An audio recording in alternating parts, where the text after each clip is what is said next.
Hello everyone. In this AV we would be talking about exercise 4A, that is the chapter pressure in fluids and atmospheric pressure. Now before we start this exercise, please keep few things in mind. As I told you in class, here basically for this exercise we would be using two formula. The first one is pressure is equal to thrust per unit area. Sometimes this thrust will be denoted as force. And the second formula that we are going to use for this particular exercise is pressure is equal to rho gh, where rho is the density of the liquid, g is the acceleration due to gravity, and h becomes the depth or the height. So now coming to the exercise, the first question says a hammer exerts a force of 1.5 Newton on each of the two nails A and B. The area of cross section of tip of nail A is 2 millimeter square, while that of nail B is 6 millimeter square. Calculate the pressure on each nail in Pascal. Now this line is just given, this part we have to express it in Pascal. As you know, pressure is, the SI unit of pressure is Pascal only, so you can just ignore this. Now when we solve this, as I have been telling you in class and in my previous videos or AVs as well, first we'll write the given things. What are the given things? Force exerted is equal to 1.5 Newton. Now this is the force and it's given in the question. Now there are two nails A and B. The area of cross section of tip of nail A. So area of cross section of nail A, let's write it as A1, is 2 millimeter square. Now from millimeter, if we change it to meter, then we will divide it by 1000. 1000 means 10 raised to the power 3, and since we are dividing, we'll put a minus sign, but here we have square, so this will also be doubled and we'll have 10 to the power minus 6. So this becomes 2 into 10 raised to the power minus 6 meter square. Now pressure, we have written the force, we have written the area. Now we'll convert for nail B. So area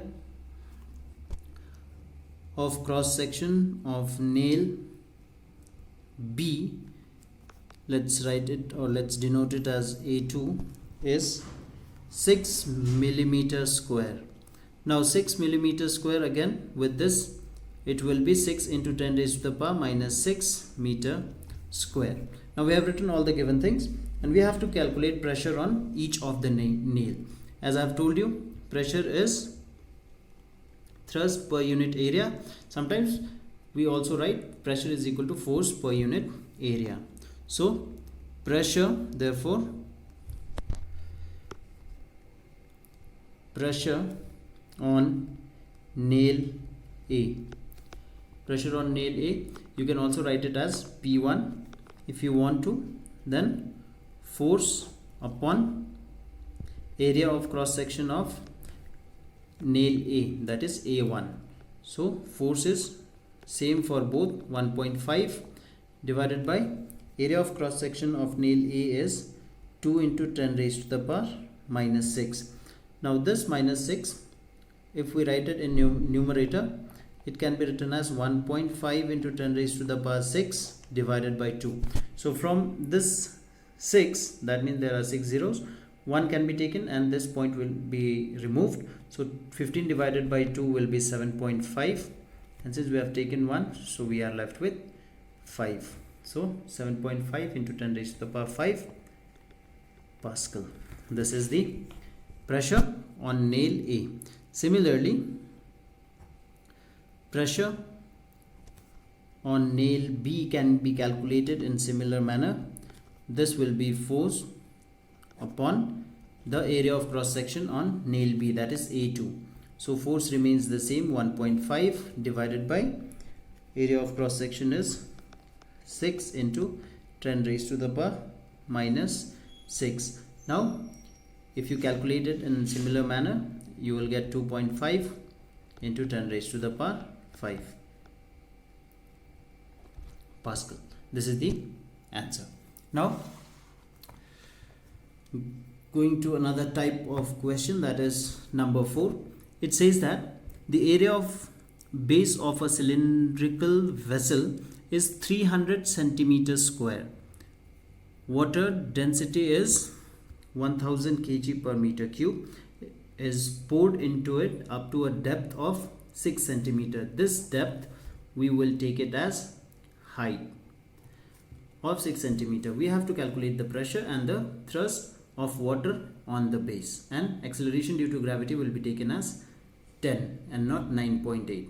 So here let's write the given things first, as we always do.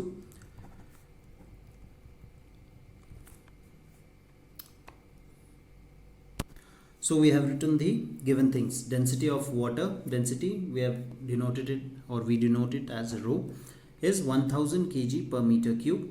Acceleration due to gravity g is 10 meter per second square, and depth, as I told you while reading the question, that will be taken as height, is equal to 6 centimeters. From centimeter to meter, if we have to convert, we divide by 100.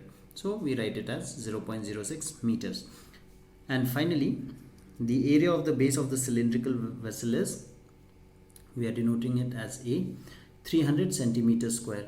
So for 1 centimeter, if I have to convert it into meter, I divide by 100. When it's centimeter square, so 100 into 100. So we write 300 into 10 raised to the power minus 4 meter square.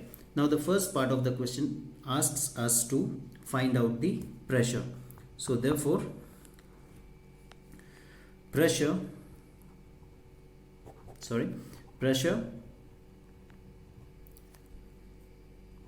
or P, you can write it as P is equal to, we will be using this formula, rho g h, because we have the density, we have the acceleration due to gravity, and we have the height.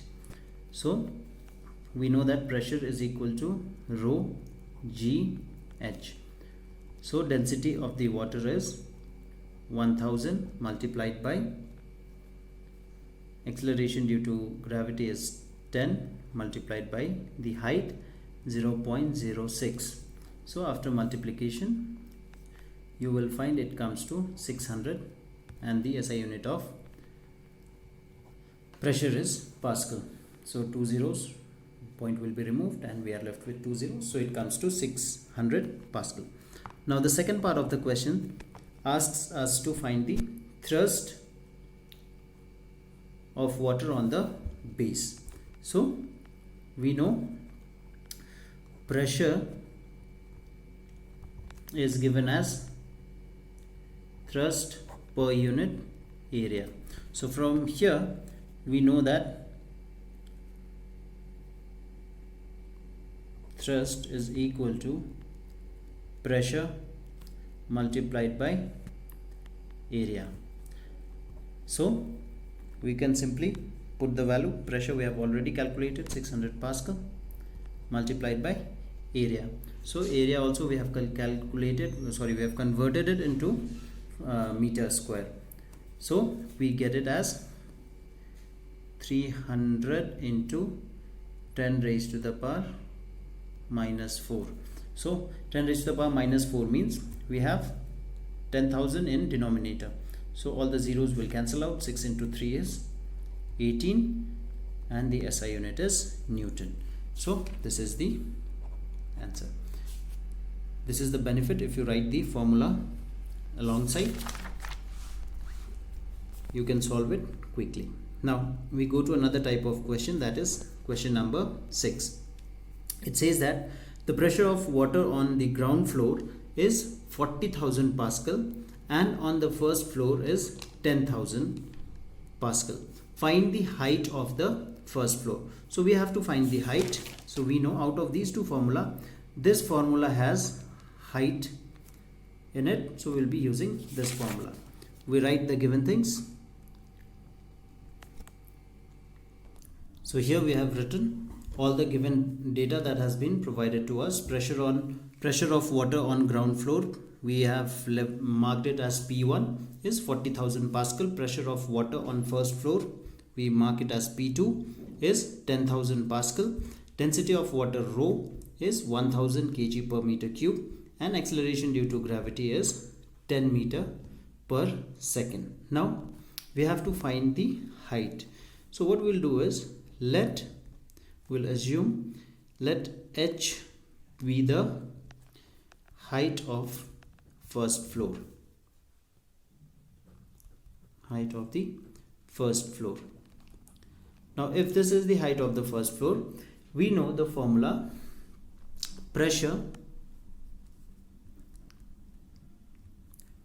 is given as rho into G into H. Now here the pressure is the pressure difference, that is P1 minus P2, that is pressure of water on ground floor minus the pressure of water on first floor.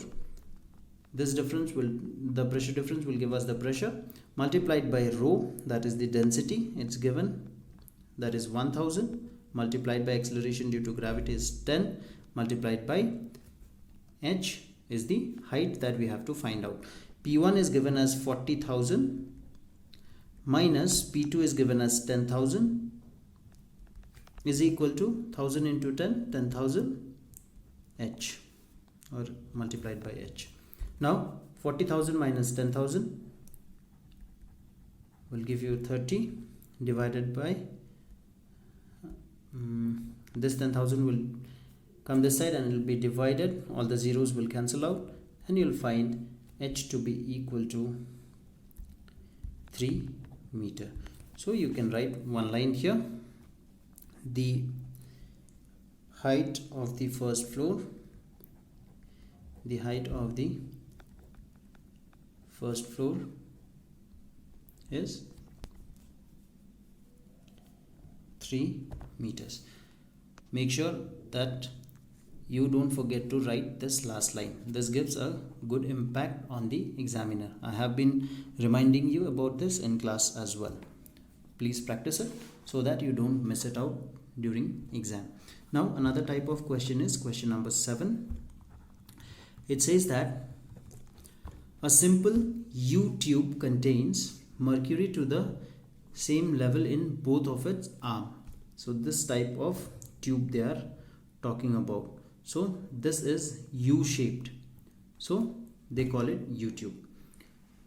Now if water is poured to a height of 13.6 centimeter in one arm, so initially they said that they have the same level of mercury, and now they are pouring 13.6 pouring water to a height of 13.6 centimeter in one arm. So there will be rise in another arm also. Now how much will be the rise in mercury level in the water? So this mercury will go up, so there will be a certain rise. This is what we have to find out. So what we do is, as usual, as we approach the numerical, we first write the given data. So here we have written all the given data. The height of mercury column is same in both the arms. This is what they have given in the question. Now height of water that they have poured, we assume it to be h, is equal to 13.6 centimeter. Density of water 1000 kg per meter cube. Density of mercury 13.6 into 10 to the power 3 kg per meter cube. We have assumed that let h prime be the rise in mercury level on the other arm. Now if you remember Pascal's law, if not, please revise. Whatever pressure is applied in a fluid, it is equally transmitted all over. So what does it mean? The pressure due to the water in one arm will be equally supplied to the entire area, and that will be equal to the pressure on the mercury. So using that equation only, we will try to find out the rise in the level of mercury, that is h prime. So we know pressure due to water column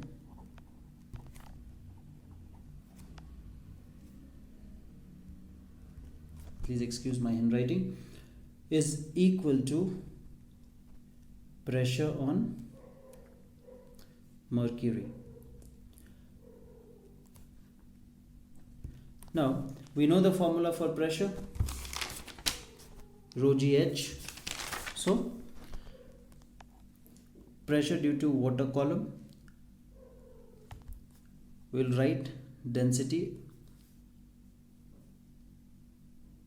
and then we will, here the height of water column poured is 13.6 centimeter. So we simply write 13.6 multiplied by density of water, that is 10 raised to the power 3, multiplied by acceleration due to gravity, that is 10, is equal to pressure on mercury. So the density of mercury is 13.6 into 10 raised to the power 3 multiplied by h prime that we have to find, and acceleration due to gravity. Now this 10 and this 10 will cancel out, this and this will cancel out, this and this will cancel out. So h prime is equal to 1, and since we did not change the unit here, we let it, h prime will be in centimeter. So again, as I told you, you'll write one line that the new height, or what here you have written, the rise in mercury level on the other arm will be 1 centimeter. Now there are other questions also, but as I have already told you in class that those portions have been deleted and they are out of syllabus, so we will not be bothered about solving them. Practice these types and that should be fine. Thank you. Stay safe. God bless you all.